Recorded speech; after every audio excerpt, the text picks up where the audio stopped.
ওয়ালাইকুম আসসালাম।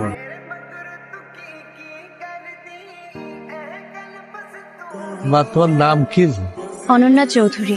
পড়াশোনা করতেছো? আমি বিবিএ কমপ্লিট করেছি। পরবর্তী প্ল্যান কি? ব্যাংকে চাকরি করার ইচ্ছা আছে। অয়ন, তোমার কিছু জানার আছে? আমার মনে হয় ওদেরকে একটু আলাদা করে কথা বলতে দেওয়া উচিত।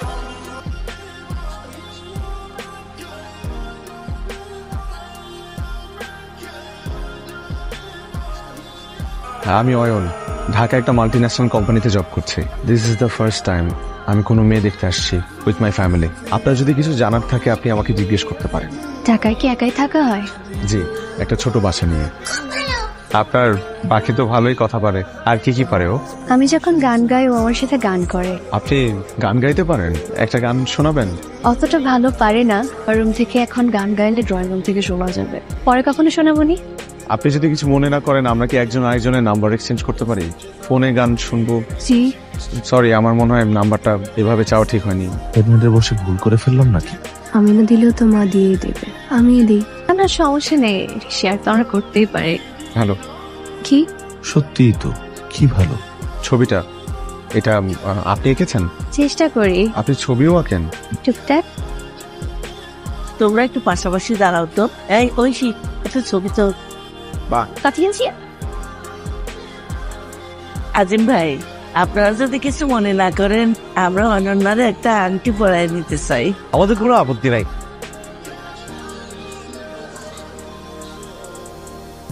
ভাইসাব, কিছু মনে না করলে একটা মাস সময় চাই। আমার ছোট মাইয়া তো, তার এই হাসি আনন্দের মধ্যে সবাই লই একসাথে দিতাম চাই আর কি। তাহলে আমরা একটা ভালো দিনক্ষণ দেখে বিয়ের তারিখটা পাকা করে ফেলি। মনে হলো অনন্যার সাথে একবার কথা বলা দরকার। হ্যালো, হ্যালো, কে বলছেন? আমি অয়ন। সরি, বুঝতে পারিনি প্রথমে। ঠিক আছে, সমস্যা নেই। সেদিনের পর কয়েকদিন কেটে গেল, ভাবলাম একটু কল দেই, কথা বলি। কেমন আছেন আপনি? ভালো, আপনি? ভালো আছি।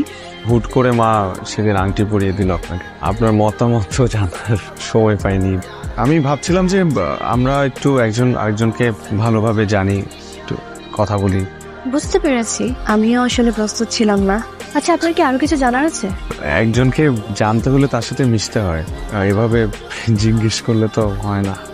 আপনি অনেক সুন্দর করে কথা বলেন। Thank you. আজকে রাখি তাহলে। নিজের যত্ন নিয়ে।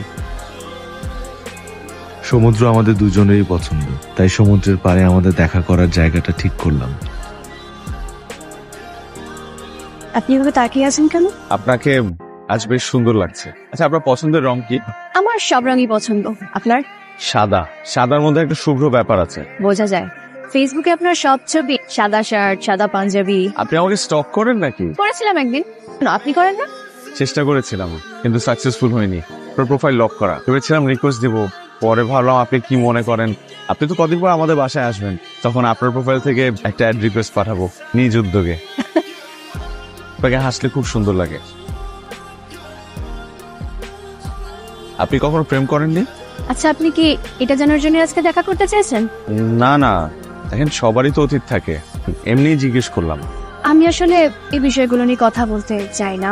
কলটা আমার ফ্রেন্ড দিয়েছিল, এখন যদি আমি কল ধরি তো অনেকক্ষণ কথা বলতে হবে, এই জন্য কেটে দিলাম। আমি সরি, আসলে এভাবে হুট করে এই প্রশ্নটা আপনাকে করা ঠিক হয়নি। ওকে, আপনাকে একটা কথা বলবো? আপনার কাছে অনেক হ্যান্ডসাম লাগছে। আমাকে আপনার পছন্দ হয়েছে? আমার মনে হয় কি, ভালো লাগার বিষয়টা আসলে এক দুই দিনে হয় না, সময় দিতে হয়। দেখা করে অনন্যার প্রতি ভালো লাগাটা আরো বেড়ে গেল।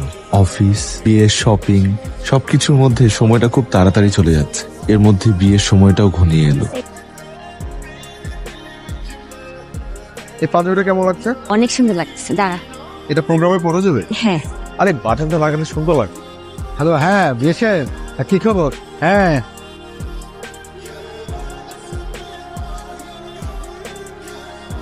আই মিউজিকটা অফ করো। আসসালামু আলাইকুম, আমি অয়ন।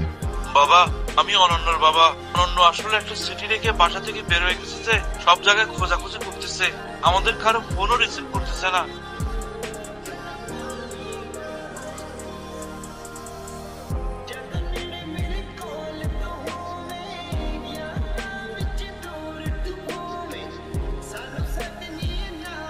অয়ন, আমি আপনাকে অনেকবার বলার চেষ্টা করেও একটা কথা কখনো বলতে পারিনি।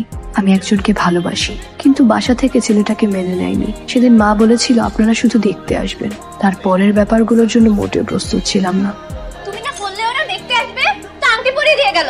বাসায় অনেক ঝগড়া করেছিলাম, তারপর নিজেকে অনেক মানিয়ে নেবার চেষ্টা করেছি সবকিছুর সাথে, কিন্তু পারিনি। এতে আপনার কোনো দোষ নেই, আপনি সত্যিই একজন ভালো মানুষ। আমি জানি আপনি আমাকে কখনো ক্ষমা করবেন না, ক্ষমা চাওয়ার মুখও নেই আমার, কিন্তু আজ আমি সত্যি অসহায় নিজের ভালোবাসার কাছে। দোয়া করি আপনার জীবনে এমন একজন আসুক যে আপনার ভালোবাসার যোগ্য হবে।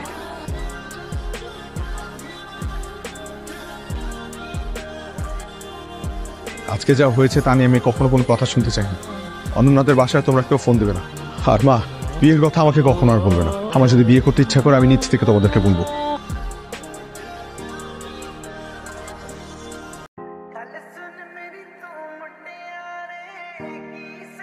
জানি না এই কষ্ট আমি ডিজার্ভ করি কিনা। দোয়া করি আমি তোমাকে না পাইলেও যে তোমাকে পেল সে যেন তোমাকে সুখে রাখে।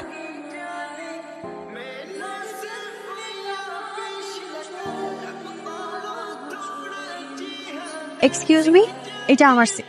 সরি।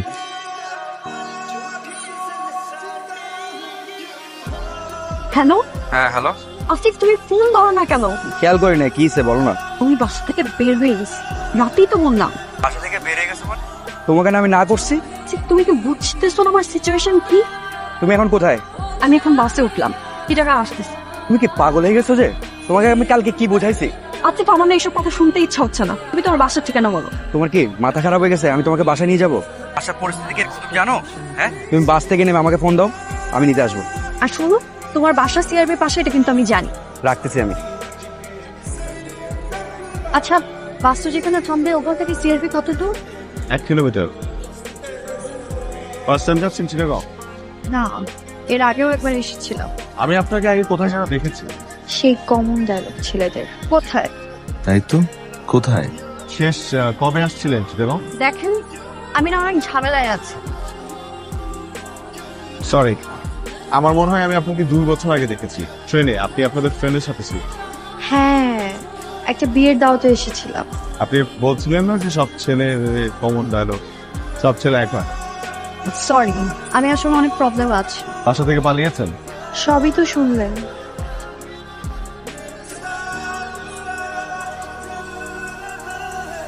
একটা কথা বলি। জি বলেন। আপনার মেয়েরা এমন কেন? মানে কখনো কি ভেবেছেন যে ছেলের সাথে আপনার বিয়ে ঠিক হয়েছে, সেই ছেলেকে মাঝ রাস্তায় ফেলে বয়ফ্রেন্ডের সাথে পালিয়ে যাওয়াটা কতটা বড় অন্যায় হয়েছে সেই ছেলের সাথে? ভাবেননি? বিয়ের দিন সেই ছেলেটার উপর দিয়ে কি যায় একটাবার সেটা ভেবে দেখেছেন? না, ভাবেননি। কারণ আপনারা স্বার্থপর, শুধুমাত্র নিজেদের কথা ভাবেন, নিজেদের স্বার্থ উদ্ধার হলেই আপনারা পালিয়ে যান। খুব খারাপ মানুষ আপনারা। যদি বিয়েই না করেন তাহলে বিয়ের আগে কেন বলেন না? বিয়ের আগেই না করে দেন। আপনি একটু ঠান্ডা হন তো। আর শুনেন, আমার কারোর কথা তো ভাবার দরকার নেই, কারণ আমার কারোর সাথে বিয়ে ঠিক হয়। বাসা থেকে পালিয়েছেন কেন? আসিফের কথা বাসায় জানাজানি হওয়ার পর বাবার সাথে আমার রাগারাগি হয়। বাবা কিছুতেই বেকার ছেলে মেনে নিবে না, এর মধ্যে বাসায় বিয়ের তোড়জোড় শুরু করে দিয়ে। 2টা ছেলে অলরেডি না করলাম, এই সপ্তাহে আবার আরেকটা দেখ। তাই মার সাথে রাগারাগি করে বের হয়ে গিয়েছে। আর বিয়ের আশা থেকে পালানো, এগুলো আজকাল হয় না। হয়, কপাল পোড়াদের হয়। আই এম সরি, আমি আসলে না বুঝে। চলেন না।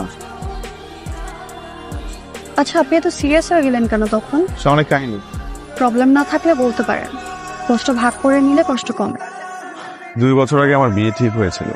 Arrange marriage? Arrange marriage. Arrange হলো মেয়েটাকে আমি অনেক বেশি ভালোবেসে ফেলেছিলাম। সব থেকে বেশি কষ্ট লাগতো কখন জানেন? যখন মানুষ সবকিছু জেনে আমাকে প্রশ্ন করতো তোর বউ নাকি পালিয়ে গেছে। হয়তোবা তারাও মজা করার জন্য প্রশ্নটা করতো, কিন্তু এখানে আমার দোষ কি বলেন? আমার ফিলিংস গুলো তো জেনুইন ছিল, তা আমি কেন মানুষের হাসির পাত্র হবো? আপনি কি ওই মেয়েটাকে এখনো ভালোবাসেন? আমাকে দিয়ে আর এসব ভালোবাসা হবে না।